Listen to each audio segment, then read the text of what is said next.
አብይ አህመድ ምርጫ አስቀድሞ የጨረሰ ስለሆነ ምርጫው መቆም በሚችልበት ሁኔታ ላይ ማስቆም የሚቻለው ትግል መካሄድ ያስፈልጋል። ትግሉን ደግሞ በጣም ሊያውቁትና ሊረዱ የሚገባ ፋኖቹ ይህንን ሁኔታ ሊረዱ ይገባል። በደንብ ሊረዱ ይገባል። ትግሉ ቀጣይነት እንደሚኖር በሰው በሚያስፈልጋቸው ነገሮች ሁሉ ላይ የማቴሪያል ችግር ሁሉ ሊገጥም እንደሚችል ይህ ምርጫ አብይ አሸነፉ ብሎ ከመጣ የሚደርስባቸው በርደኑን በደንብ ሊረዱ ይገባል። ስለዚህ እነሱም ከወዲሁኑ የአማራ ፋኖ የአማራ ህዝብ ትግሉን በበለጠ ገፍተው ከአማራ ክልል የአብይ ሰራዊትን ማስወገድና ማስወጣት አንዱ መፍትሄ የሚለው ይህንን ነው። ሌላው ወደፊት መግፋት አሁን ባለው በሚሰማው አይነት ሁኔታ ላይ ትልቅ ፍርሃትና ትልቅ እንትን አለው። ወደዚህ ወደ አዲስ አበባ አካባቢ ላይ እና አብይ አይምሰል አሁን ባለው ሁኔታ ላይ እና አብይ ያሉበት ስጋት አለ። ያ ስጋት ሊሆን ይገባል። ስጋታቸውን ሚዲያዎች የህዝብን ፍላጎት የማንጸባረቅና ለህዝቡ አዲስ እይታን በማቅረብ የህዝብን ሐሳብ የማበልጸግ ትልቅ ድርሻ አላቸው። ኢትዮ ዲስኮርስ ሚዲያም አልሞ የተነሳው ዓላማም ከነዚህ የሚዲያ ሚናዎች አንጻር የራሱን ድርሻ መወጣትን ነው። ኢትዮ ዲስኮርስ ሚዲያ ከዜናዎች፣ ከሰበር ዜናዎች፣ ከፓርላማ ውሎች፣ ከዓለም አቀፍ ትልልቅ ክስተቶች ጀርባ ያሉ ሀቆችን በመተንተን የህዝብን የአስተሳሰብ አድማስ በማስፋት የማመዛዘን አቅሙን ለማዳበር ይሰራል።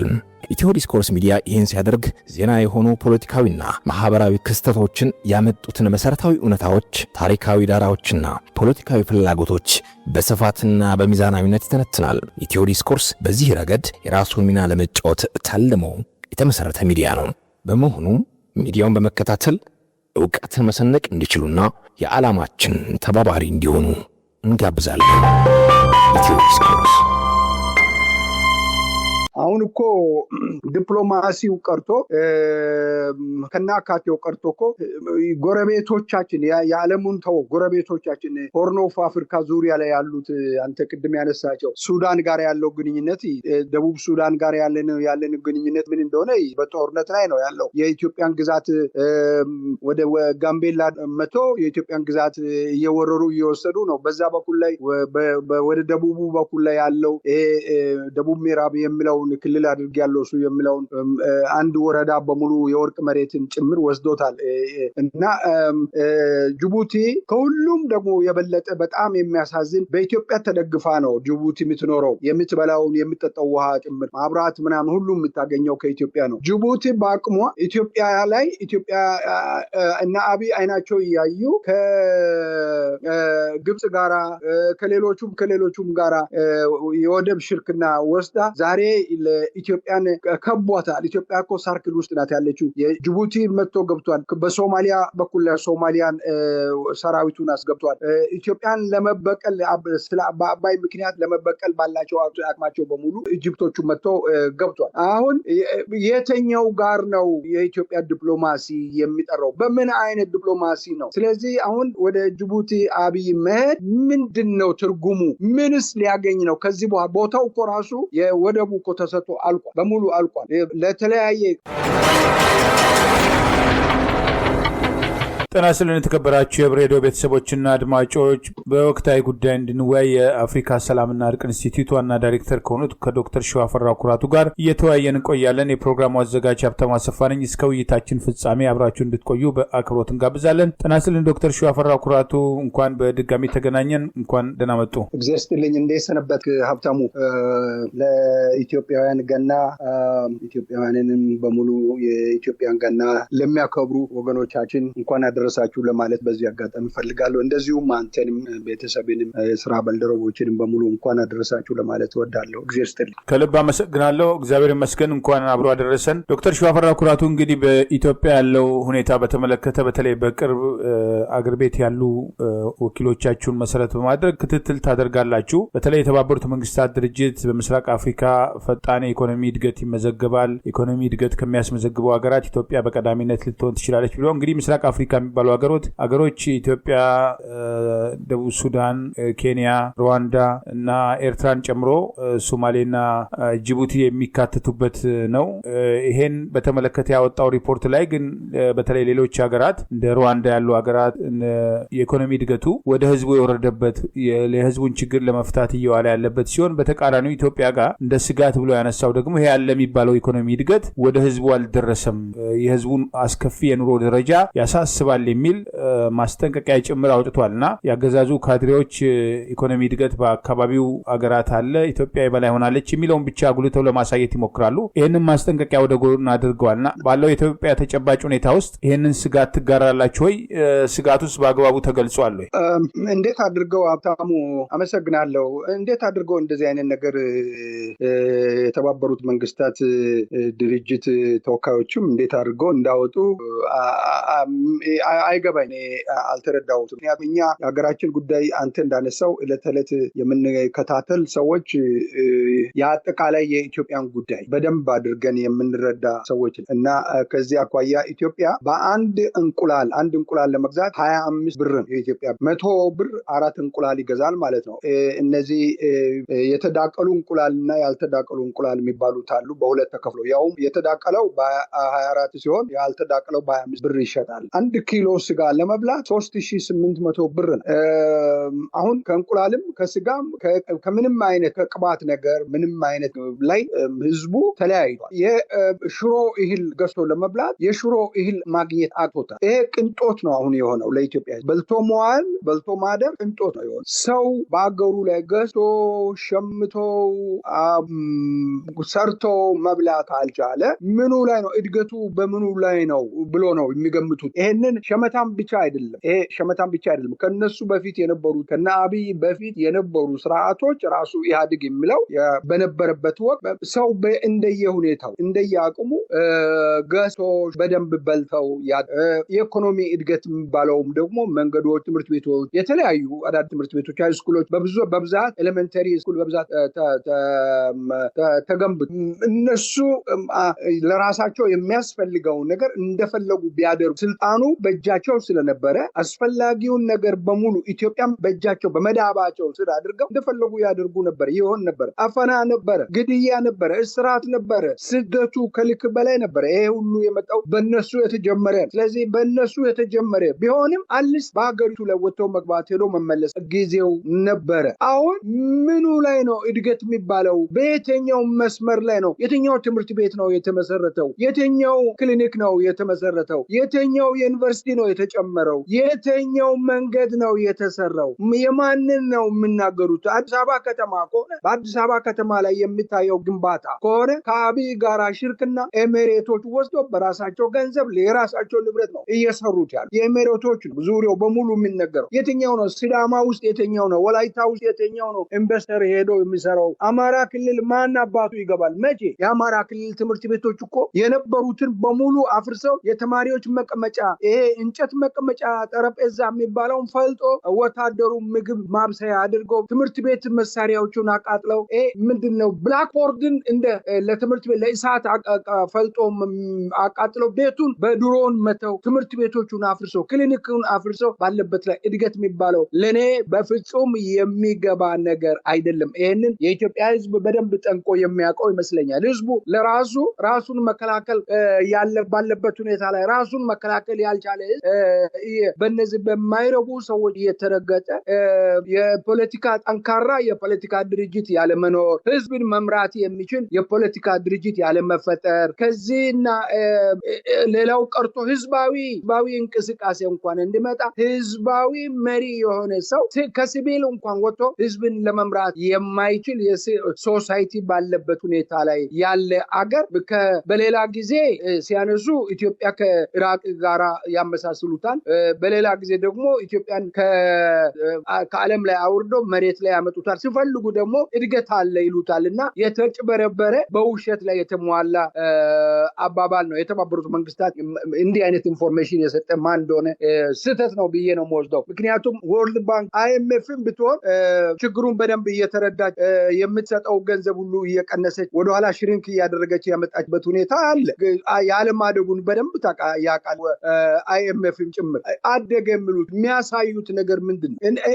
ያው ትንበያ ነው እንግዲህ ያው በ2026 አሁን በያዝነው የፈረንጆቹ ዓመት ነው። ነገር ግን እነሱ የሚያሳስባቸው እድገት የሚባለው ቁጥር ብቻ ሳይሆን እድገቱ ወደ ብዙሃኑ ህዝብ የሚገባ አይደለም፣ የብዙሃኑ ህዝብ የከፋ ድህነት ያሳስባል የሚል ማስጠንቀቂያ ጭምር አለው። በሌላ በኩል እንግዲህ አብይ ያው ብልጽግና የሚባለው ከላይ ቅብ አለ። ነገር ግን ህዝቡ ደግሞ ከጊዜ ወደ ጊዜ ያጣ የነጣ መካከለኛ ገቢ ያላቸው የሚባሉትን ድህነትና የደሃ የሚባል ቋንቋ ጭምር የመጣው እንግዲህ አብይ እያስተዳደራት ባለው ኢትዮጵያ ነውና የከፋ ድህነቱ የተባበሩት መንግስታት ድርጅትን ጭምር ኢኮኖሚ ትንበያው እንዳለ ሆኖ አብሮ በችግርነት ያነሳው ነውና ሁለቱን አብሮ ማየትና ምናልባት በችግርነት ካነሳውም በላይ አገር ቤት ውስጥ ይሄ ጦርነት እንግዲህ እርስ በርስ ጦርነት በቀጠለበት የአገሪቱ አቅም ለጦር መሳሪያ መግዣ ለተለያዩ ቅንጡ ፕሮጀክቶች በመዋል ብቻ ብዙሃኑ ህዝብ ግን ይሄን መከራ እየከፈለ እንደሆነ ከነጋዴው ጀምሮ እንግዲህ ደሙ እየተመጠጠ ነው በግብር ስም። ነገር ግን ደግሞ በሚከፍለው ግብር መሰረተ ልማት የሚገነባ አይደለም። የትኛው መንገድ ነው አብይ አህመድ ከመጣ የተሰራው? እንግዲህ ለአንድ ሀገር እድገት የመሰረተ ልማቶች ኢኮኖሚውን የሚያነቃቁ የተለያዩ እርምጃዎች፣ ፋብሪካዎች ነው። አብይ ከመጣ የትኛው ፋብሪካ ነው ተከፍቶ ወደ ስራ የገባው? ግለሰቦች የከፈቱት ፋብሪካ ጭምር እንደ ጠላትነት ከ5 እና 6 ቢሊዮን ብር በላይ ኢንቨስት የተደረገባቸው የዘይት ፋብሪካዎች ቀርተው ዛሬ አማራ ክልል ውስጥ ባህር ዳር ላይ ዘይት ከበላው 1 ወር አልፎኛል፣ ዘይት ቅንጦት ነው ለኛ የሚሉ ሰዎች የተፈጠሩበት ነው። በቂ የዘይት ማምረት የሚያስችል የቅባት እህል ባለበት ሀገር ማለት ነውና ሌሎችም ሸቀጦች እንደዛ ነው። ዛሬ ዘይት ቅንጦት ሆኗል አዲስ አበባን ጨምሮ በሌሎችም የሀገሪቱ አካባቢዎችና ኢኮኖሚ እድገት የሚባለው በኢትዮጵያ ተጨባጭ ሁኔታ ውስጥ ህዝቡ ካለበት ድህነት አኳያ አብሮ የሚታይ አይደለም ወይ ማለት ነው? አዎ ልክ ነው። እሱ ነው እኮ በኢትዮጵያ ውስጥ እድገት አለ። ኢትዮጵያ ለወደፊትም ቢሆን as a future አሁን እነሱ በሚናገሩት በ26 ላይ ኢትዮጵያ ታድጋለች ሲባል ምን ይዞ ነው? ጦርነት ላይ ነው ኢትዮጵያ እኮ ያለው። ኢትዮጵያ ቀጥተኛ እርስ በርስ ጦርነት በከባድ መሳሪያ ይሄ ጎሬላ ፋይተር አይደለም። በቀጥታ ፊት ለፊት ላይ ውጊያ እየተደረገ ነው ያለው። በድሮን ነው እየተወጋ ያለው። በድሮን እየተመታ ያለው ህዝብ እያለ እድገት እንዴት ይኖራል? በምንስ ይኖራል? ምን አይቶት ነው? አዲስ አበባን አይቶ ነው ወይ? አዲስ አበባ እኮ ያ አሁን የሚነገረው አለ የሚባለው ለምቷል ብለው ያወሩ ህንጻው ያለበት ቦታ ላይ ያለው ግማሹ ራሱን ገሏል፣ ግማሹ ሜዳ ላይ ወጥቷል። ብዙ ጊዜ አንስተናል። ሜዳ ላይ ራሱን አጋልጠው በረንዳ አዳሪ ነው። ዘመድ ያለው ወደ ዘመድ ጋር ተጠግተው ለጊዜው ቆይቷል። ያ ዘመድ ማስተናገድ የሚችልበት ጊዜ አልፎ ግማሹ በቃ ሞትን መርጦ የተቀመጠ ህዝብ ነውና እንዴት አድርጎ ነው ሊመጣ የሚችለው? ይሄ ወደፊት የምናየው ይሆናል። እድገቱ የኢትዮጵያ ህዝብ በልቶ የሚያድር መሆኑን ምን የሚሆነውን እናያለን። ይሄ ግን እኔ በአጠቃላይ ይሄን ጉዳይ ለማጠቃለል በኢትዮጵያ እድገት ሊመጣ የሚችለው ኢትዮጵያ እንድትኖር የሚቻለው ሲፈልጉ ኦሮሞ ሄዶ ከኦሮሞ ህዝብ ጋራ ራሳቸውን ያላትሙና ኦሮሚያን እንመሰርታለን ይሉታል። የኦሮሞ ህዝብ ልብን ለመሳብ ብለው የኦሮሞ መንግስትን ልናቋቁም ነው፣ የኦሮሞ ግዛት ልናኖር ነው ይሉታል። ያ ነገር ሲጨልምባቸው በእጃቸው ሁኔታው ሲጨልምባቸው ተገልብጦ ደግሞ ኢትዮጵያን እናለማታለን፣ ኢትዮጵያን እንደዚህ እናረጋታለን ይሉታል። ይሄ አዲስ ነገር አይደለም፣ የቆየ ነገር ነው። እንዲህ አይነት ማጭበርበር ብዙ ጊዜ አንስተናል። ልክ አንበሳና ጎፈር የሚለው የአንድ ሳንቲም ሁለት ገጽታ ነው እያሳዩት ያሉት፣ እየተገለባበጡ ነው ያሉት እና ይሄ ስርዓት ከነስሩ ተገልብጦ ይሄ ስርዓት በህዝባዊ አመት ተወግደው በቦታው ላይ ገና ግንብ የስርዓት ግንብ ተፈጥሮ ዜጎች ወጥቶ መግባት የሚችሉበት ነፃነት በህግ ተደንጎ እንደ ቀድሞዋችን ከጫፍ እስከ ጫፍ ከምዕራብ እስከ ምስራቅ ከደቡብ እስከ ሰሜን እየተዘዋወረ የሚሰራበት መካናይዝድ ካልተፈጠረ በቀር ከወዲህ ላይ የሚሆነ እንደዚህ አይነት መካኒዝም ሊኖር ይገባል። መካኒዝሙ በእንደዚህ አይነት ካልተሰራ አሁን ባለው ሁኔታ ላይ የኢትዮጵያ እድገት የሚባለው ነገር ይሄ ቀልድ ነው። ይሄ ተራ ቀልድ ነው። ይሄ ሀብታሙ እንደዚህ አይነት አባባል የማናቸውንም እኛ አንቀበልም። ቅድም ያነሳሁት ነው። ሰው ቅድም አንተም አንስተሃል። ዘይት ቅንጦት ሆኖብናል። ቅባትን ተው፣ የቅቤ ነገርና የስጋ ነገር ትተን ዘይት መብላት እንደውም አንድ ቀን በቀን ለመብላት ቅንጦት ሆኖበታል። ጉርሻ ለምኖ እኮ ቆይቷል። የኢትዮጵያ ህዝብ ጉርሻ እኮ ገዝቶ መብላት የጀመረ ህዝብ ነው። ይሄን ህዝብ ነው የሚጫወትበት እና ይሄ ለወደፊት የሚታይ ይሆናል። ትግሉ ነው ማፋፋም ያለበት ትግሉ ላይ ነው፣ መጠንከር ያለበት ትግሉ ላይ ነው። ከሰመንም ከየትኛውም አቅጣጫ ላይ የምነሳው አብይ ላይ የተጠናከረ ትግል ነው ማካሄድ ያለበት። አሁን እኮ ወደ በኋላ ማነሳው አለ የዚህ የቢሾፍቱ አየር ሜዳ መስራት በኋላ ላይ የምናነሳው ይሆናል። ምናልባት ወደ እሱ እናልፋለን። ሌላው እንግዲህ በተለይ የሀገሪቱ ዲፕሎማሲ በተመለከተ ምናልባት ያው የእርስ በርስ ጦርነቱም በሀገር ቤት የሀገሪቱን ሁኔታ በማዳከም ያው ኢትዮጵያን አዳክመን አፍርሰን ሌላ ኦሮሚያ የሚባል ሀገር እንፈጥራለን የሚል ነው አብይ ስትራቴጂ። ያንን ለማሳካት እንግዲህ ዛሬም ድረስ ራሳቸውን የሚያነሆልሉ አብይና ጓደኞቹ የሚሰሩትን ጨፍኑ ላሞኛችሁ የሚሉ እንዳሉ ሆኖ ነገር ግን ዲፕሎማሲውን በከፍተኛ ደረጃ ቅርቃር ውስጥ እየገባ እንደሆነ ከጊዜ ወደ ጊዜ በተለይ ኬንያን ጉዳይ ተነስቷል። አንድም በሀገር ውስጥ በየትኛውም ጉዳይ ባንስማማም በነበሩት ሁኔታዎች ውስጥ ለዚህ ሁሉ ጥፋት ዋናውን መሰረት የጣለ ቢሆንም እንግዲህ ኢህአዴግ የሚባለው ኃይል በህወሓት የበላይነት በሚዘወር ጊዜ ኢትዮጵያ የነበራት ዲፕሎማሲ ተቀባይነት የሚታወቅ ነው። ከምስራቅ አፍሪካ አልፎ በአፍሪካ ውስጥ ገናና ስም የነበራት ያንን አስጠብቆ ለመቀጠል የተሞከረበት አለ። በደርግም ጊዜ ኢትዮጵያ የነበራት ተፈሪነትና ዲፕሎማሲ የሚታወቅ ነው። በአፄ ኃይለ ሥላሴ ዘመንም የሚታወቅ ነው። እንግዲህ የዘንድሮን ያህል አብይ ወደ ስልጣን ከወጣ ጀምሮ ዲፕሎማሲው በንፉቅቅ እየሄደ እንደሆነ በተደጋጋሚ ለማሳየት ሞክረናል። ዛሬ አብይና ጓደኞቹ እንግዲህ ካቢኔውን ሰብስበው ጅቡቲ ገብቷል። ጅቡቲ የገባው እንግዲህ አብይ ተቀምጦ ግብጽ መታ ከጅቡቲ ጋር የወደብ ዓለም አለው የሚል ስምምነት ካደረገች በኋላ ያንኑ መልሶ ደግሞ በኪራይ ለመውሰድ ዛሬም ወደ ጅቡቲ ሄዶ እየተነጋገረ ያለበት ሂደት አለ። በአንድ በኩል አሰብን በተመለከተ የያዙት አቋም ከጦርነት መለስ በህጋዊና ዲፕሎማሲያዊ መንገድ ማድረግ ይገባል። የአሰብ አጀንዳ የአረብ ኤሚሬት የወታደራዊ ቀጠና የመመስረት አጀንዳ አልፎ የኢትዮጵያ ህዝብ አጀንዳ የምታደርጉት ከሆነ በአንድ በኩል የአገር ቤት የእርስ በርስ ጦርነት መቆም አለበት፣ በሌላ በኩል ኦሮሚያ ኬኛ የሚል ኦሮሚያን አገር እናደርጋለን የሚል ስትራቴጂ ከኋላ ኪስ ተይዞ ቀይ ባህር ላይ ኢሬቻ እናከብራለን እየተባለ የሚደረገው እንቅስቃሴ የሚል ተቃውሞች ይቀርቡ ነበር። ዞሮ ዞሮ ያው 3 ሚሊዮን ያለው ህዝብ እያለ 30 ሚሊዮን ችግር ውስጥ አይሆንም በሚል በባሌም በቦሌም አሰብና እናስመልሳለን ተብሎ ነበር። ያ ሁሉ ባለበት ሂደት ውስጥ እንግዲህ ግብጽ ከኤርትራ መንግስት ጋር እንደምታደርግ ይታወቃል። የሳውዲ አረቢያ መንግስት አሰብን ለማልማት አዲስ ስምምነት አድርጓል። ይሄ ሁሉ እንግዲህ አብይ በአደባባይ አሰብን በተመለከተ አጀንዳ ካደረገ በኋላ የመጡ ዲፕሎማሲያዊ ክሽፈቶች ናቸው። በሌላ በኩል ደግሞ ጅቡቲ ጋር ሄዳ ተስማምታለች። ሶማሌ ጋር ወታደራዊ ስምምነት አለ። አሁን ደግሞ ጅቡቲ ተሄዶ ያንኑ ከግብጽ ጋር የተስማሙበትን ወደቡ ታሳቢ ያደረገ ስምምነት ለማድረግ እየተሞከረ ነው እና በቀጠናው ኢትዮጵያ ከጊዜ ወደ ጊዜ ዲፕሎማሲያዊ ቁመናዋ እየኮሰመነ አይደለም ሄደው ሀብታሙ ምን ጥያቄ አለው? ይሄ እኮ ብዙ ብለናል። የኢትዮጵያ ዲፕሎማሲ ክሳራ ውስጥ መግባቱን የሰዎቹን ስም እየጠራን እኮ ከነ አክሊሉ ሀብተወልድ ጀምሮ ያሉትን የኢትዮጵያ ድንቅ ዲፕሎማቶችን ስም እየጠራን እኮ ብዙ ብለናል። እዚህ ላይ ማንሳት ያለብን እንዳልከው ወያኔ ራሱ የህወሓት ዲፕሎማቶቹ የኢትዮጵያን ክብር ያስጠበቁበት ጊዜ እንደነበረ የትላንትና ትዝታ ነው። አዲስ ነገር አይደለም። አሁን እኮ ዲፕሎማሲው ቀርቶ ከናካቴው ቀርቶ እኮ ጎረቤቶቻችን የዓለሙን ተው ጎረቤቶቻችን ሆርን ኦፍ አፍሪካ ዙሪያ ላይ ያሉት አንተ ቅድም ያነሳቸው ሱዳን ጋር ያለው ግንኙነት፣ ደቡብ ሱዳን ጋር ያለን ግንኙነት ምን እንደሆነ በጦርነት ላይ ነው ያለው። የኢትዮጵያን ግዛት ወደ ጋምቤላ መቶ የኢትዮጵያን ግዛት እየወረሩ እየወሰዱ ነው። በዛ በኩል ላይ ወደ ደቡቡ በኩል ላይ ያለው ደቡብ ምዕራብ የሚለውን ክልል አድርግ ያለው እሱ የሚለውን አንድ ወረዳ በሙሉ የወርቅ መሬትን ጭምር ወስዶታል እና ጅቡቲ ከሁሉም ደግሞ የበለጠ በጣም የሚያሳዝን በኢትዮጵያ ተደግፋ ነው ጅቡቲ የምትኖረው። የምትበላውን የምትጠጣው ውሃ ጭምር ማብራት ምናምን ሁሉ የምታገኘው ከኢትዮጵያ ነው። ጅቡቲ በአቅሟ ኢትዮጵያ ላይ ኢትዮጵያ እና አብይ አይናቸው እያዩ ከግብጽ ጋራ ከሌሎቹም ጋራ የወደብ ሽርክና ወስዳ ዛሬ ለኢትዮጵያን ከቧታል። ኢትዮጵያ እኮ ሳርክል ውስጥ ናት ያለችው። የጅቡቲ መጥቶ ገብቷል። በሶማሊያ በኩል ሶማሊያን ሰራዊቱን አስገብቷል።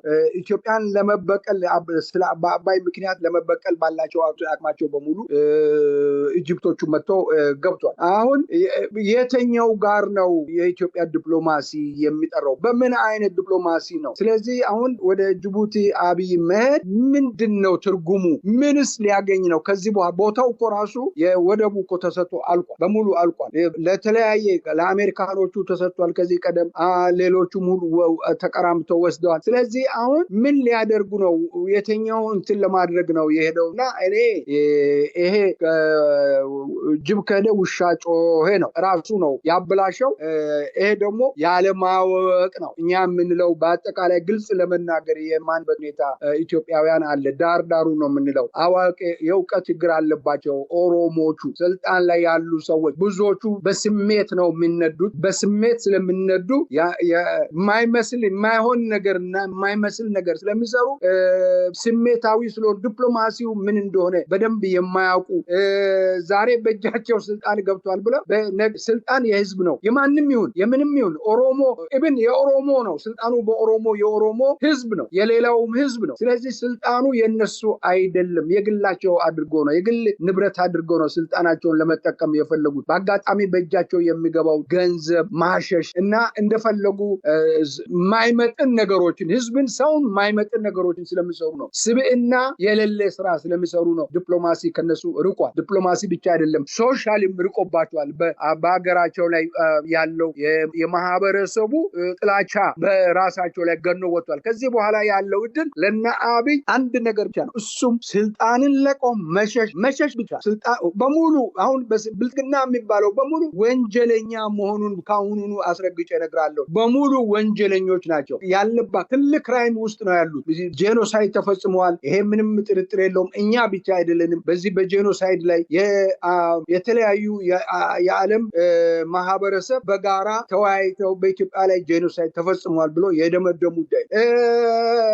ሌላም ደግሞ የጦር ወንጀለኝነት አለ። ሴቶቹን አስገድዶ መድፈር፣ ህፃናትን ለውትድርና መመልመል፣ ህዝብን ሲጅ አድርጎ በረሃብ ገድቦ ምግብ እንዳይገባ አድርጎ ህዝብ እንዲያልቅ ማድረግ፣ እንደዚህ አይነት ከማይወጡበት ወንጀል ውስጥ ገብቷል። እንዲህ አይነቱን ግፍ ነው የሰሩትና አብይን የሚጠብቀው አንድ ነው፣ ወይ መሸሽ ወይ እንደ ቬኔዙዌላው ማድሮ ወንጀል ተይዘው በግዴታ ተይዘው ለፍርድ መቅረብ ነው። ከዚህ ውጭ ምንም አማራጭ የላቸውም። ዲፕሎማሲ ተወው እርሰው። ለእኛ ዲፕሎማሲ ቅንጦት ነው። ከኬንያና ከጅቡቲ ጋር ትናንትና እኮ የተበተነ በዚያድ ባሬ ጊዜ የተበተነ ሶማሊያ እነመለስ እኮ ናቸው ሶማሊያን ለመፍጠር እንደገና አሃዱ ብሎ መንግስትነት ያመጡት የፈጠሩት። ይሄ ሁሉ ፊቱን አዙሮበታል። የግድ ነው ድርቅና የሚባለው በድርቅና ነው ያሉት የነ አብይ ግሩፕ ሀብታሙ። ይሄ የሚሰራ ነገር አይደለም። ከልብ አመሰግናለሁ። እንግዲህ ሌላው በኢትዮጵያ የውስጥ ጉዳይ ላይ ከጊዜ ወደ ጊዜ ጫናዋ በአብይ አገዛዝ ለአብይና ጓደኞቹ የሚሰጠው ድጋፍ እያደገ መምጣት ተከትሎ በኢትዮጵያ ውስጥ ያለውን የእርስ በርስ ጦርነት በመደገፍ ወቀሳ ከሚቀርብባቸው ሀገራት መካከል እንግዲህ በአረብ ኤሚሬት ግንባር ቀደም ነች። አረብ ኤሚሬት ደግሞ እንግዲህ በአፍሪካ ቀንድም በመካከለኛው ምስራቅም በተለይ ከየመን ጀምሮ እንግዲህ አፍሪካን እያመሰች ያለበት ሂደት አለ። ሱዳን ውስጥ ይታወቃል። ለጀነራል ሐምዲቲ ቡድን አርኤስኤፍ የሚባለው ድጋፍ ታደርጋለች። ድጋፍ ብቻ አይደለም፣ የነሱን ታጣቂዎች ሳይቀር ቤንሻንጉል ክልል ኢትዮጵያ ውስጥ እንዲሰለጥኑ በማድረግ በጀነራል አብዱራህማን ከሚመራው የሱዳን መንግስት ጋር ቅርቃር ውስጥ እየተገባ ያለበት የዲፕሎማሲ ቁርቋሱ አለ።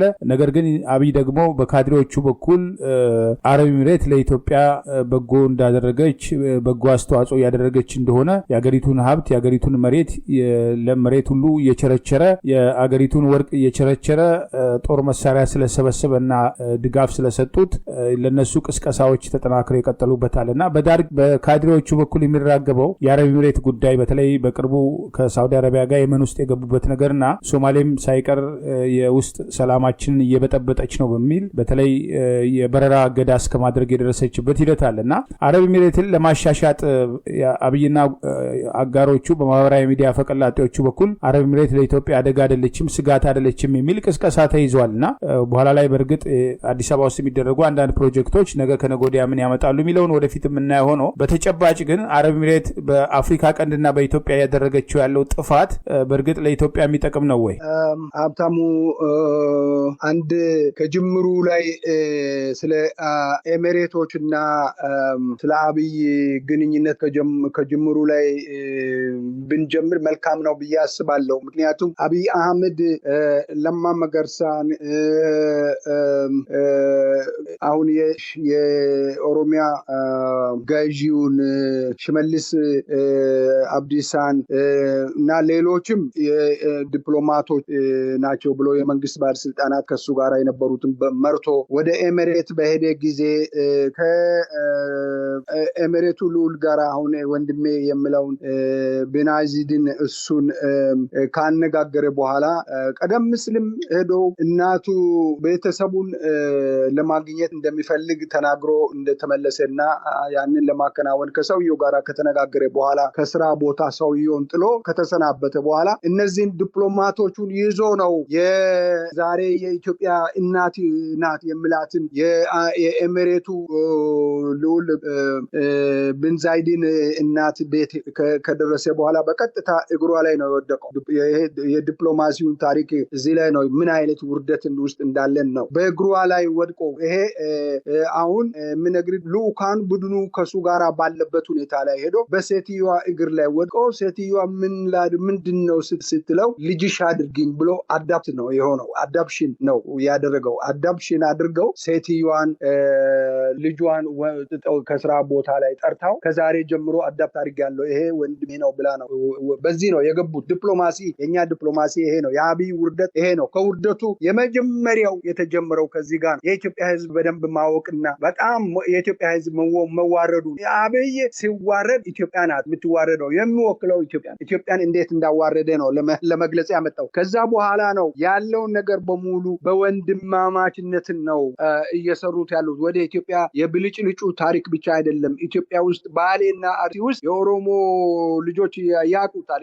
የኦሮሞ ምሁራን ያውቃሉ በውጭም በውስጥም ያሉትና በባሌና አርሲ ውስጥ የስንዴ መሬት በነጻ ሰጥቶት ስንዴ እያመረቱ ወደ ኤሚሬት ወስደው ለህዝቡ ለቀለብ እንደሆን እያደረጉ በነጻ የሚያደርጉት ነገር ነው። ይሄ ሌላው ትልቁ መሬት ሁሉ ሰጥቷቸዋል። እንደ ግል እንትን ነው አብይ አህመድ ሁሉ ነገር የሚያደርገው እንደ ግል ጉዳይ ነው አገሪቱን የሚመለከተውና ይሄንንም አድርጎታል። ሌላው ኢትዮጵያ ውስጥ የሙስሊም ፈንዳሜንታልስ እንዲፈጠር ትምህርት ቤቶቹን የሙስሊም አክራሪነት ትምህርት ቤቶቹን እንዲፈጥሩ ተደርጎ ይሄም በብዙ ሁኔታ በባሌ ሮቤ በአስኮ ቀደም ሲል በኢትዮጵያ ውስጥ የሙስሊምና ተማሪዎች ትምህርት ቤት የነበረውን ወደ አክራሪዎች ማሰልጠኛ ትምህርት ቤት ተደርጎ የእስላም ፈንዳሜንታሊስት ማሰልጠኛ ተደርጎ እያስተማሩ ናቸው። ሌላም ቦታ አለ ነው። ጅማም እንደዚህ እንደተደረገ ይነገራል።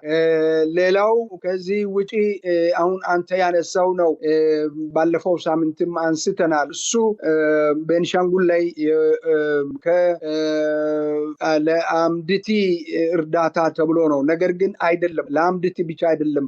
ውትድርና ስልጠና አረቦች ናቸው የሚያሰለጥኑት። ምን አይነት ሰራዊት ነው የሚሰለጥነው እዛ? ይሄ የሀገር አርሚ ነው ወይስ ምንን በተመለከተ ነው? አሸባሪዎች ናቸው የሚሰለጥኑት? ይሄ በግልጽ ሊታወቅ የሚገባ ነው። ነገር ግን ቤዙ ተጥሎ ማሰልጠኛው ተመንጥሮ ተስተካክሎ ቤቶቹ ተሰርተው ወደ ማሰልጠን ሁሉ ገብቷል። ውትድርና ነው ወይ? ምን አይነት ውትድርና ነው ወይ? ይሄ ፊታቸውን ሸፍኖ የአልሸባብ ማሰልጠኛ ሊሆን ነው ወይ? ይሄ በጣም ክሩሻል የሆነ ጥያቄ ነው። እንዲህ አይነቱ መነሳት ያለበት። እንዲህ አይነቱን የኢትዮጵያ ሕዝብ በጥንቃቄ ሊያውቀው ይገባል። እዛ አሰልጥነው ለአምድቲ ነው እኛ የምንለው። ነገር ግን ለአምድቲ ለማሰልጠን ከኤሚሬት አሰልጣኝ ሰራዊት መጥቶ ነው ወይ? ለማን ነው ይሄ የሚሰለጥነው? ይሄ ሊታወቅ ይገባል። ጥንቃቄም ሊደረግና ቦታው ላይ ወንጀል ሊሰራ የአልሻባብ እጅ ይኖራል የሚል እምነት አለ። በደንብ ሊታወቅ ይገባል። በኦርቶዶክስ ቤተክርስቲያን ብቻ አይደለም፣ ክርስትና ሃይማኖት ተከታዮችን በሙሉ ይሄ ዛሬ ለአብይ እንጸልያለን እንደዚህ እንላለን በዛ እንትን የሚሉ ለጥቅምና ለሆድ የተገዙ የሃይማኖት ድርጅቶች ኑሯቸውን ያደረጉ ክብራቸው ሆዳቸው የሆነ ሁሉ ለአብይ ስራ የሚያደንቁት ክርስቲያኖች፣ ክርስትና እምነት ተከታዮች፣ ካቶሊክ፣ ፕሮቴስታንት፣ ኦርቶዶክስ በጅምላ እየተገደለ ነው ያለው። በወለጋ የምታውቀው፣ በአርሲ አሁን ባለፈው ሰሞን ጀምሮ እኛ መጮህ ከጀመረን ጊዜ ጀምሮ ድምጽ የሚሰማ በብዛት የለም። እውነተኛው ነገር አሸባሪነት በኢትዮጵያ መግባቱን መግለጽ ከጀመረን ጀምሮ አንዳንድ ነገሮችን ትንሽ የተቆጠቡ ይመስላል። ነገር ግን ሁሉንም ነው ለመፍጀት የተዘጋጀው። ለምንድን ነው ኤሚሬቶቹ ወደ ኢትዮጵያ መተው አዲስ አበባ ቦታ የአዲስ አበባ ቂርቆስ ክፍለ ከተማ የሚባለው አዲስ ከተማ ክፍለ ከተማ የሚባለውን ፒያሳን ኦልሬዲ ሰርተውበታል። ጥቁር አንበሳ በላይ ያለው ተክለ ሃይማኖት ምናምን ያለው በሙሉ ለአብይ ለኤሚሬቶቹ ሰጥቷቸዋል። ኤሚሬቶቹ እንደፈለጉ ይሆናል። ትላንትና በትላንትና አይነት ዕለት የአብይ ምስ ለአባዱላ 50 ሚሊዮን ብር የሰጠችው ከእናቱ ወስዳ ነው። እሷም የምትናገረው ይህንን ነው። የቤንዛዲን እናት ናት ገንዘብ የምታቀብለው የምታደርገው ሁሉን የምትሰራው። በሴቷ በኩል እንደዚህ አይነት ነገር ይደረጋል። የኢትዮጵያ ሕዝብ የገባበት አጣብቂኝ ቀላል አይደለም። ሀብታሙ በጣም ትልቅ አጣብቂኝ ነቅለ የምትጨርሰው ችግር ውስጥ አይደለም ያለው፣ የሚያልቅ አይደለም። መከራው ብዙ ነው። ስለዚህ ይህንን መከራ ማቅለል የሚቻለው አብይን ብልጽግና የሚባለውን ነገር ማፍረስ ይቻል ነው። ብልጽግና ባለበት ቦታ ሁሉ ላይ መወገድ ነው ያለበት፣ መወገድ። ብልጽግና የኢትዮጵያ ጠላት ነው። ለሆዱ ያደሩ ከሀገር ውስጥ የበቀሉ ባንዳ የሚባሉ ከሀገር ውስጥ የበቀሉት አገር የሚያጠፉ ሰዎች ናቸውና ሀብታሙ በጣም ክሪቲካል በሆነ ሁኔታ ውስጥ ነው አገሪቱ የገባችው። ይሄ ሰዎች እንደሚያወሩ የሱ ጋዜጠኞች የሱ የሚዲያ ሰራዊት የሚባለው ይሄ ትናንትና ከ8ኛ ክፍል ጀምሮ ወደ ቴክኖሎጂ ትምህርት ቤት ግቡ የተባለ በኢህአዴግ ጊዜ ከ10ኛ ክፍል ላይ ያቋረጡ ቴክኖሎጂ ላይ እያስገባ የሳይበር ምናምን ማጥቃት ምናምን እያለ ያስተማራቸው ሰዎች ናቸው። ኢትዮጵያን እያበላ ወጣቱ ገና ምንም ያላወቁ ኢትዮጵያ ምን አገር የማያውቁት ዛሬ ይዞ የማያውቁት ገንዘብ ለነሱ እያፈሰሰ ነው። ይሄ ገንዘብ ነው ኢትዮጵያን ክሳራ ውስጥ የጨመረው ለነሱ ለመቶ ዛሬ ያለበትን ሁኔታ ታውቃለህ። ደሞዝ ይከፈላል። ለያለ ስም መጥራት ይቻላል። እዚህ አካባቢ ያሉትን እኔ በደንብ የማውቃቸው ሁሉም ሰው የማውቃቸው አሉ። በዚህ ደሞዝ ተከፍሎላቸው $6,000 ይከፈልላቸዋል ለእያንዳንዱ እዚህ ሀገር። በእንደዚህ አይነት ገንዘቡን ካጠፉ በኋላ ነው ገንዘብ ካለቀ በኋላ አሁን የቤተ ክርስቲያን ገንዘብ የነጋዴ አካውንታቸውን እየበረበሩ ወረቀት ፈርሙ እያሉ ነው። ይሄ ነው የደረሰው። እውነቱ ይሄ ነው። ይሄ እውነት እንዴት አድርገን ነው የምናልፈው? ሀብታሙ ይሄ ነው የሆነው እና ይህንን ማድረግ መንቀል የሚቻለው መሰረታዊ ትግል ተደርጎ ህዝቡ በራሱ ጊዜ ይህንን ስርዓት ማፍረስ ሲችል ብቻ ነው ብዬ አስባለሁ። ሀብታሙ አመሰግናለሁ። ከልብ አመሰግናለሁ። እንግዲህ ያው በተለይ በሱዳን የሚደረገው ጣልቃ ገብነት በተለይ አረብ ኤሚሬት እያደረገች ያለው እንቅስቃሴ ሳውዲ አረቢያም በርከት ያሉ የጦር መሳሪያዎች ከፓኪስታን ሱዳን እንድታገኝ እያደረገች ያለችበት ሂደት በአካባቢው ሀገራት ላይ ምን ያመጣል የሚለውን ወደፊት የሚታይ ነው። እንግዲህ 10 ቦታ እያደረጉት ያለው እንቅስቃሴ ያው ታሳቢ የተደረገው የተወሰነ ጥቅም ለማግኘት ስለሆነ አገሪቱን አደጋ ውስጥ የሚከቱ እርምጃዎች ናቸው። ያ በአንድ በኩል ነው። በሌላ በኩል የሀገር ውስጥ ፖለቲካውን በተመለከተ በተለይ እንግዲህ ምርጫው 4 ወር ቀርቶታል ተብሏል። በዚህ ምርጫ ብቻውን ሮጦ ለማሸነፍ የሚያደርገው እንቅስቃሴ እንዳለ ሆኖ ይሄንን መፍቀድ ለህዝቡና በተለይ በሰላማዊ መንገድ እንታገላለን ለሚሉም በትጥቅ ትግል ላይ ላለው ለፋኖም በሌላም ወገን እንግዲህ እንታገላለን ለሚሉ ሁሉ ይሄንን አብይ አህመድ ይሄንን የሐሰተኛ ምርጫ በምርጫ ስም የኢትዮጵያ ህዝብ ላይ ተጨማሪ ጫናና ጉልበት ለማግኘት የሚወስዳቸውን እንቅስቃሴዎች እንዲደረግ መፍቀድ ያስፈልጋል።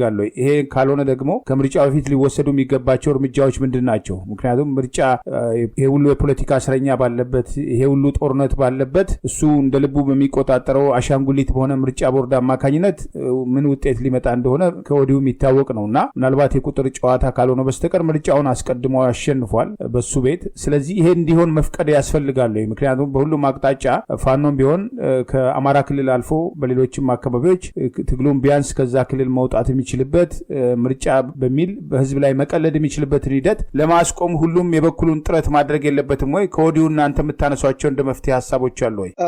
ምርጫ ሀብታሙ ምርጫ ምንድነው መሰለ ምርጫ ትክክለኛ ምርጫ ለመምረጥ መጀመር የነበረበት ከ2 ዓመት በፊት ነው። ምርጫ ዝግጅት ምርጫ የሚዘጋጀው ለምርጫ የሚመቹትን ሴፍቲዎቹን ሴኩሪቲ እነዚህ ለምርጫ አስፈላጊ የሆኑ ነገሮችን ሁላችንም የምናውቀው ነው። እንኳንስ እንደ ኢትዮጵያ በውጥንቅጡ በወጣ ሁኔታ ላይ ያለች ሀገር ቀርቶ እንደነ አሜሪካ አይነቶቹ ትልልቅ ሀገሮች ምርጫ ለማካሄድ ያው በሰለጠነ ሁኔታ በኤሌክትሮኒክስ ቮት የሚደረግበት ሀገር ላይ ምርጫ ከ2 ዓመት በፊት ነው ሁላችንም የምናውቀው። ይሄ ሀቃል ኢትዮጵያ ውስጥ አሁን ምርጫ እንዲደረግ የተጀመረው ከ2 ወር በፊት ነው። ምርጫ አለ የሚባለው ወሬው እንኳን መወራት የጀመረው ከመስከረም አካባቢ ነው። እንግዲህ ለግንቦት ምርጫ መስከረም ላይ ማሳወቅና ኦሪንቴሽን በህዳር ላይ መስጠት ማለት ምን ማለት ነው? ታህሳስ ላይ። ስለዚህ ይሄ አንዳንድ ኦሪንቴሽን ሰጥተናል ሰሞኑ ለምርጫ አስመራጮች እና ለምናምን የምትለውን የምርጫ ቦርድ ማለት ሰማው እና ይሄ ቀልድ ነው፣ ትልቅ ቀልድ ነው። ምርጫ አይደለም፣ አውቆ ነው ያደረጉት። ከዚህ ቀደም ምርጫን በተመለከተ ብርቱካን ሚደቅሳ፣ መዓዛ አሸናፊ ተመካክረው የሰሩት አንድ ደባ አለ። አብይን ያለ አግባብ 2 ዓመት ተጨማሪ ጊዜ እንዲቆይ ያደረገው 2 ዓመት በኮሮና ምክንያት አድርገው ምርጫ እንዳይመረጥ ምርጫ ይቻላል አይቻልም እያሉ በኋላ ላይ አይቻልም በሚል ላይ አድርሰው ምርጫ 2 ዓመት እንድታለፍ አድርጎታል። ያለ አግባብ አብይ በአሁኑ ሰዓት ላይ ከምርጫ ውጪ 8 ዓመት ኢትዮጵያ ላይ ቀልዶበታል። ምርጫ ሳይኖር ብዙ ሰዎች ሲናገሩ ነበረ። እንደ ሟች እንድሪያስ እሸቴን ጨምሮ ባልተመረጠ መንግስት ላይ ነው የሚመራው እያሉ ነበር አስታውሳለሁ። እና አሁን ምርጫ በኢትዮጵያ ውስጥ ብሎ አጭበርብሮ ባለቀ ሁኔታ ላይ ይሄ ሁሉ አመቻችተው አዘጋጅተው ምርጫ እኔ በደንብ ከአገር ቤት የሚሰማ እንትኖች አሉ። በተለይ ደቡቦቹ ምንድን ነው ያሉት? ከደቡብ የሚሰማው ምርጫ ካልመረጠን ካርዱን ለነሱ ለብልጽግና ካልጣለን መኖር አንችልም፣ ወደን ሳይሆን ተገደን ነው እየተነገረን ነው የሚሉት። እየተነገረን ነው ለብልጽግና ብቻ ነው የምትጥሉ ተብሎ በደንብ ተነግሮናል ነው የሚሉት። ይሄ እውነት እንግዲህ ይሄ እውነት ያለ አብይ አህመድ ምርጫ አስቀድሞ የጨረሰ ስለሆነ ምርጫው መቆም በሚችልበት ሁኔታ ላይ ማስቆም የሚቻለው ትግል መካሄድ ያስፈልጋል። ትግሉን ደግሞ በጣም ሊያውቁትና ሊረዱ የሚገባ ፋኖቹ ይሄንን ሁኔታ ሊረዱ ይገባል፣ በደንብ ሊረዱ ይገባል። ትግሉ ቀጣይነት እንደሚኖር በሰው በሚያስፈልጋቸው ነገሮች ሁሉ ላይ የማቴሪያል ችግር ሁሉ ሊገጥም እንደሚችል ይሄ ምርጫ አብይ አሸነፉ ብሎ ከመጣ የሚደርስባቸው በርደኑን በደንብ ሊረዱ ይገባል። ስለዚህ እነሱም ከወዲሁኑ የአማራ ፋኖ የአማራ ህዝብ ትግሉን በበለጠ ገፍተው ከአማራ ክልል የአብይ ሰራዊትን ማስወገድና ማስወጣት አንዱ መፍትሄ የሚለው ይህንን ነው። ሌላው ወደፊት መግፋት አሁን ባለው በሚሰማው አይነት ሁኔታ ላይ ትልቅ ፍርሃትና ትልቅ እንትን አለው። ወደዚህ ወደ አዲስ አበባ አካባቢ ላይ እና አብይ አይምሰል አሁን ባለው ሁኔታ ላይ እና አብይ ያሉበት ስጋት አለ። ያ ስጋት ሊሆን ይገባል። ስጋታቸውን ማጠናከርና መግፋት ከሚችሉት አሁን ሰሞኑን እየተናገሩ ያሉት እየሰሩት ያሉ ስራ ይሰማል። ከማንኛውም ጋራ ስርዓቱን ማስወገድ የሚችሉ ከሚተባበረው ከየትኛውም የጎረቤቶች ጋራ ጭምር መተባበር ይገባቸዋል በሚገባ እና አብይን ማስወገድ ለአካባቢው ሰላም፣ ለኢትዮጵያ ሰላም ያመጣል። ይህንን ማድረግ የሚችሉት በአሁኑ ሰዓት ላይ ምርጫውን ለማስቆም የሚችለው በዚህ አይነት ሁኔታ ፋኖ ወደ ሲገፋ ነው። ያለበለዚያ ጣሩ ይጨምራል፣ ጣሩ ይቀጥላል። ይሄ ጣር እንዳይቀጥል መቁረጥ ያለባቸው እነሱ ናቸው እና ይሄንን ሌላው ታች ያለው አሁን እንዳልኩት ነው እየተናገረ ያለው እና ይሄ ነው ሀብታሙ። ስለዚህ ይሄንን ነገር በቁርጠኝነት መታገልና ውጭም ያለው ምሁራን ዝም ብሎ ድብቅ እንትኑ ነው እየሰራ ያለው። ከልብ የሚታገል አይታይም፣ አይመስለኝም። ትግሉ የውጭ ትግል መጠነኛ ነው። ልክ የተወሰኑ ሰዎች ሲወዛወዙ ስሮቱ ይታያል፣ ግን እንደሱ አይደለም። ትግሉ እንደሱ አይደለም። ስለዚህ ይሄ ምርጫ መቆም የሚችልበትን ሁኔታ መፍጠር ውጭም ያለው ሰው ይሄንን ማድረግ መቻል አለበት የሚል እምነት አለኝ። ወደሚቀጥለው ወደ ቢሾፍቱ በዚህ በአየር እንትን ላይ ብንሄድ ይሻላል ብዬ አስባለሁ። በጣም ከልብ አመሰግናለሁ። እንግዲህ እንደ ውይይታችን ማጠቃለያ በአንድ በኩል እንግዲህ ጦርነቱ አለ። ምናልባት የአየር ማረፊያው በተመለከተ ምርጫ ጉዳይ ምናምን የሚነሱ ጉዳዮች አሉ። ግን ቀደም ሲል የነበረ ከ20 ዓመት በፊት የነበረ እቅድ ነው። የእቅድ ተግባራዊ ለማድረግ እንግዲህ የአፍሪካ ልማት ባንክ ድጋፍ ይሰጣሉ ብሏል። ያን በተመለከተ ምናልባት የሚነሱ ጉዳዮች ላይ ማየት የሚቻል ይመስለኛል። ነገር ግን የጦርነት ኢኮኖሚ ነው። ህዝቡ ይሄን ተረድቷል ወይ? ጦርነት ባለበት ሀገር ውስጥ የሀገር ሀብት ለጦር መሳሪያና እነሱ ለሚፈልጉት ብልጭልጭ ፕሮጀክት እርግጥ ነው ድሃ ወንዝ ዳር መኖር የለበትም ብለዋል አብይ አህመድ። ከአዲስ አበባ ወንዝ ዳር ህዝቡን አፈናቅሎ አጥርቶ መሬቱን አዘጋጅቷል። የሚፈልጉት ደረጃ ሲደርስ አረቦቹ እየመጡ የአረብ ኤምሬት ታላላቅ ቪላዎችን እየሰሩ የሚኖሩበት የከተማው ህዝብ ያው ድራሹ እንዲጠፋ እየተደረገ ያለበት ሂደት አለ። አስቀድሞ ግን ሲናገሩ የነበረው እዛ የፈረሰ ቦታ ቤት ሰርተን እንሰጣለን የሚለው ውሸት በተግባር የተጋለጠ ነው። ይሄንን ደግሞ ለምን እንደሚያደርጉት በተለይ ብሔርና ማንነት ላይ ያነጣጠረ የማፈናቀል እርምጃ መሆኑን በተደጋጋሚ ሲጠቀስ ቆይቷል። ከተማው እየጸዳ ያለው ከተማው እየተዘጋጀ ያለው ለኢትዮጵያን ወይም ለከተማው ህዝብ ሳይሆን ለማን እንደሆነ በግልጽ የሚታይ ነው። ደረጃ በደረጃ ወደፊትም ይሄ በተግባር እየተረጋገጠ ያለበት አለ። እንግዲህ ሚሊዮን ህዝብ አፈናቅሎ መድረሻ ካሳጡ በኋላ ለማን ነው የሚዘጋጀው የሚለው በተግባር የሚታይ ነው። ነገር ግን ጦርነቱ ባለበት ሂደት ውስጥ ህዝቡ በጦርነቱ ሳቢያ እየደረሰበት ያለውን ኢኮኖሚ ችግር በአግባቡ ተረድቷል። ያንን ለመለወጥ እየታገለ ነው ወይ? ያና ለማድረግ ውስጥ ቀጣዩ ሁኔታ የከፋ አይሆንም ወይ የሚለውን ምናልባት ከትላንትና ይፋ ከተደረገው አዲስ አውሮፕላን ማረፊያ ግንባታ ፕሮጀክቱ ቀደም ሲል የነበረ ነው። በእርግጥ የቦታ ለውጥ ተደርጓል። እዛ ላይ ያለው አስተያየት አስታኮ ህዝቡ እየተሸከመ ያለው መከራ ምናልባት ወዶና ፈቅዶ አይደለም ወይ እስካልታገለ ድረስ ማለት ነው። አዎ ሀብታሙ 20 ዓመት በፊት ነው 20 ዓመት በፊት የነበረ ሁኔታና የዛሬ ሁኔታ መጀመሪያ ሁለቱ እንደሚለዩ በደንብ ልናውቀው ይገባል። ዛሬ ይሄ አየር ማረፊያ እንዲሰራ አብይ ድንጋይ አስቀምጧል የሚባለውና ስንት 100 ሺህ ካሬ ሄክታር መሬቶች እንደተከለሉ በገሃድ የሚታይ ነገር ነው። እዛ አካባቢ ላይ ያለው በአብዛኛው ዝም ብሎ ወይ ደን መሬት ዝም ብሎ ሰው የሌለበት አካባቢ አይደለም። እሱ አካባቢ መኖሪያ ቤት ያለበት የኦሮሞ ገበሬ በተለይ የሸዋ ኦሮሞ የዚህ የሞጆ አካባቢ ደብረ ዘይት አካባቢ አርሶ አደር ለአዲስ አበባ ህዝብ አምርቶ የሚያቀርቡት የአዳ የሚባለው ሰፈር ነው። አካባቢ ላይ የአየር ማረፊያ ግንባታ ብሎ የመጣው ይሄ ምንድን ነው የሚያደርገው? ስንት ሰው ነው ከዛ አካባቢ ስንት ህዝብ ነው የሚፈናቀለው? ትዝ ይልሃል ብዬ አስባለሁኝ። አዲስ አበባ ዙሪያን ለማስፋት እነ አባይ ፀሐይ በተነሱ ጊዜ ለኃይለማርያም አገዛዝ ለስርዓቱ ትግል መነሻ የሆነው እሱ ነው እና ዛሬ የኦሮሞ ህዝብ በተለይ የሸዋ ኦሮሞ የኢትዮጵያ አካል ኢትዮጵያዊነትን በደንብ የሚያውቅ ሁሉ ጋራ በቅርብ የተጋባ የተዋለደ በሸዋ ኦሮሞ ላይ የሚደርሰው መከራ ሊያነጋግረን ይገባል። ስለዚህ አርሶ አደሩን አፈናቅሎ አየር ማረፊያ የትኛው ነው ቅድሚያ መውሰድ ያለበት? አየር ማረፊያ ነው ወይ ሰው ማፈናቀል ነው ወይ? ልክ አዲስ አበባ ላይ ካዛንቺስንና ፒያሳን እንዳፈረሱት እነሱንም ልክ እንደሱ ማፍረስ ነው ወይ? ምንድነው የታሰበው? ወዴት ነው የሚሄደው? ምን ቦታ ላይ ነው? ወደ ወለጋ ወስዶ ነው የሚያሰፍረው ወይ? እነዛን ሰዎች እነዛ አርሶ አደሮች ከትውልድ ቀያቸው አንስቶ ወደ ሌላ ቦታ በሚወስዱበት ጊዜ እነዚህ ኦሮሞች ላይ ምናልባት ይደርሳል የሚለው ምን ይደርሳል የሚለውን በደንብ ሀብታሙ እሱን ምናልባት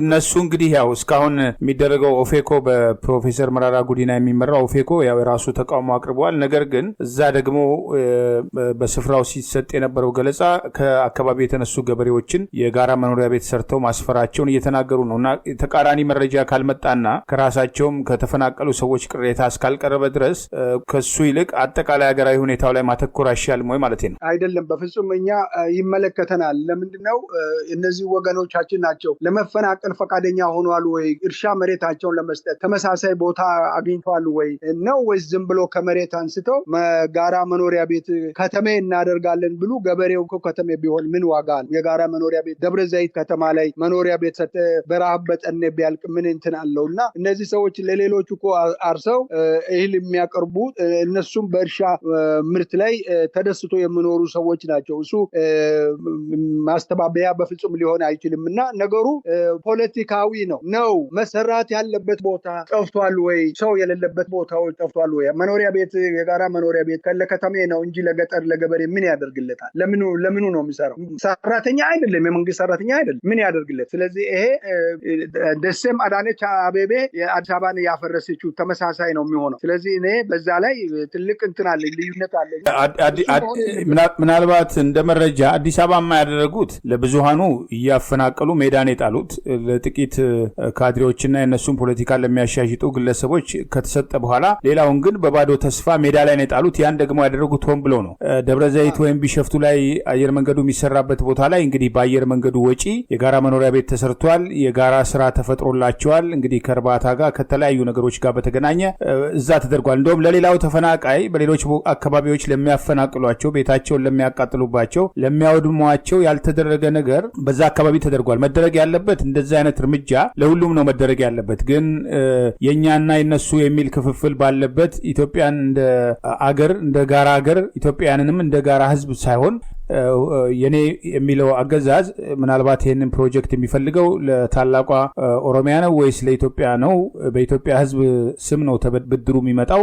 ነገ ምን ይሆናል የሚለውን ወደፊት የሚታይ ነው። እንግዲህ የሀገሪቱ የፖለቲካ ሁኔታ አብይና ጓደኞቹ እስካሉ ድረስ ወዴት ይሄዳል የሚለው እንዳለ ሆኖ፣ ነገር ግን በዚህ ደረጃ ዝግጅት የተደረገበት የማፈናቀል ስራ አልተደረገም። አዲስ አበባ ውስጥ አላየንም፣ ሌሎች ቦታዎች አላየንም እና እዛ ጋር የታየው ነገር በሌላም ቦታ መኖር አለበት ከሚል በስተቀር ያለውን ሁኔታ በአግባቡ ማየት አይገባም ወይ ማለት ነው።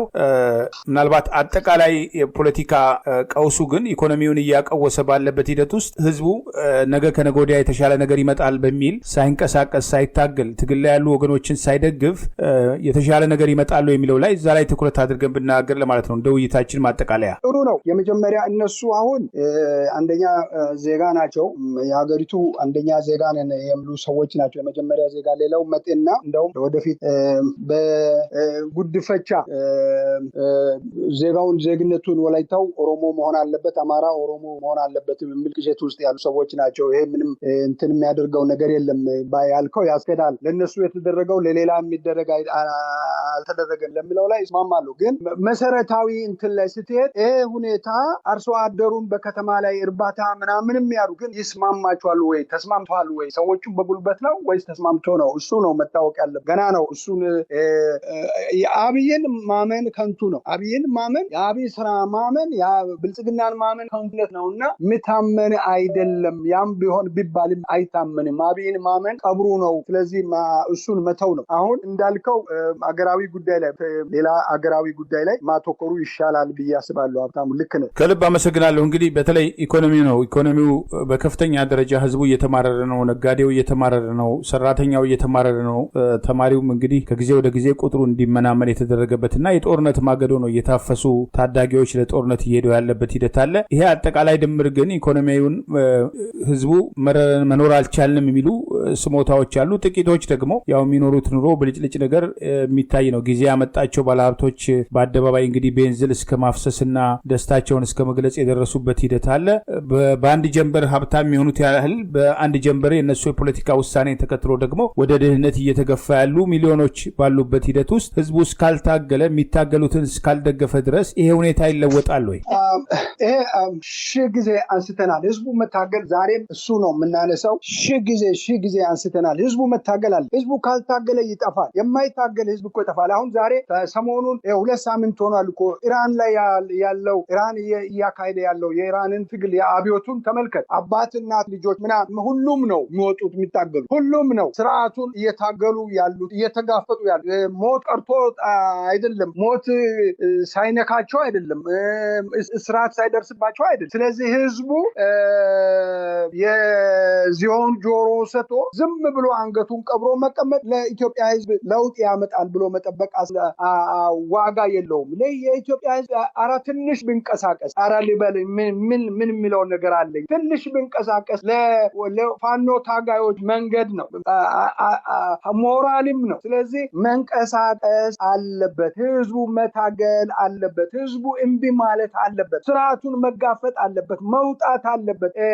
አንዱ በአንዱ ላይ መጠቋቆሚያ መሆን የለበትም። እያንዳንዱ ዛሬ ሳያውቁ እናቶች ያለ ጎረቤት ሽማግሌ ምናምን አድርጋለሁ ብሎ የመለመላቸው በሆድ በተወሰኑ ገንዘብ እየሰጠ የመለመላቸው ጆሮ ጠቢ አሮግቶች አሉ፣ ወጣቶች አሉ፣ ህፃናት። እነዚህን በሙሉ መከራው አብሮ ነው የሚበላው የሚደርሰው። ያ ማለት ምንም ማለት አይደለም። ትልቁ ነፃነት አይደለም እንደ ለሰው ልጅ ነፃነት እኮ ነው። ነፃነት በሌለበት ሀገር ላይ ፍሪደም ሁሉ ጊዜ የምንለው አይደለም። ፍሪደም በሌለበት ቦታ ላይ ምንም ቢበላ ምን ህይወት አለው? ስለዚህ ህዝቡ ሀብታሙ ነገ ዛሬ ለትግል ማለት የለበትም። ይሄን ነገር ማስቆም የሚችለው ህዝቡ ሲታገል ነው። ከታሪክ ተወቃሽነት መትረፍ የሚችለው አገሩንና ራሱን ማዳን ሲችል መታገል ሲችል ብቻ ነው። ትግሉ እኮ መራራ ነው፣ ጣፋጭ ሆኖ አይደለም ታገል የምንለው። ትግሉ መራራ ነው። ልክ ነው። ስለዚህ ከኢራቅ አሁን ኢራቅ 2 ሳምንት 3ኛ ሳምንት ጀምሯል። ምንድነው ታዲያ የሌላው ነፍስ 20 ነው 30 ነፍስ ያለው እንዴ? አንድ ነፍስ ነው ያለው ለሁሉ አንድ ሰው ነው በቃ። ስለዚህ አስተባባሪ ራሱ ህዝቡ መፍጠር ይችላል። ከራሱ በጋራ ስነሳ ይኸው ትናንትና ሁላችንም ያየነው ነው እኮ የጌታችን ልደት ለማክበር መስቀል አደባባይ ላይ የተሰበሰበው ህዝብ በቂ ነው፣ ከበቂ በላይ ነው። ከዛ በላይ ምን ያስፈልጋል? ይኸው ማን ጠርቶት ነው? ቤተክርስቲያን ጠርታው ነው አይደለም? በቃ በዛ ልክ በእንደዛ መውጣት ነው፣ በእንደዛ ወተው መቃወም ነው። አይቻልም። አንድ ይገዛል ማለት መቻላል። ይሄ ነው የሚያዋጣው ሀብታሙ። ይሄን ለማለት ፈልጋለሁ። ከልብ አመሰግናለሁ እንደወትሮው ዶክተር ሸዋፈራው ኩራቱ ለሰጡን ማብራሪያ። ወደፊትም በሌሎች ወቅታዊ ጉዳዮች እንወያያለን። እግዚአብሔር ይስጥልን ለቆይታችን። አመሰግናለሁ። አሜን። መልካም ጊዜ። ክቡራን የህብር ሬዲዮ ቤተሰቦችና አድማጮች ስታደምጡ ለቆያችሁ ምስጋናችን ድረሳችሁ። የህብር ሬዲዮ ኦፊሻል ዩቲዩብ ቻናላችንን ሰብስክራይብ ያላደረጋችሁ ሰብስክራይብ በማድረግ በተጨማሪም የደውል ምልክቱን በመጫን የህብር ሬዲዮ ቤተሰብ እንድትቀላቀሉ በአክብሮት እንጋብዛለን። እንደወትሮው ሁሉ የህብር ሬዲዮ ቤተሰቦች ፕሮግራሞቻችንን ላይክ በማድረግ ሼር በማድረግ አስተያየቶቻችሁን በመስጠት አብሮነታችሁን እንድትገልጹ በአክብሮት እንጠይቃለን። በድጋሚ እናመሰግናለን። ጤና ይስጥልን። ቸር እንቆይ።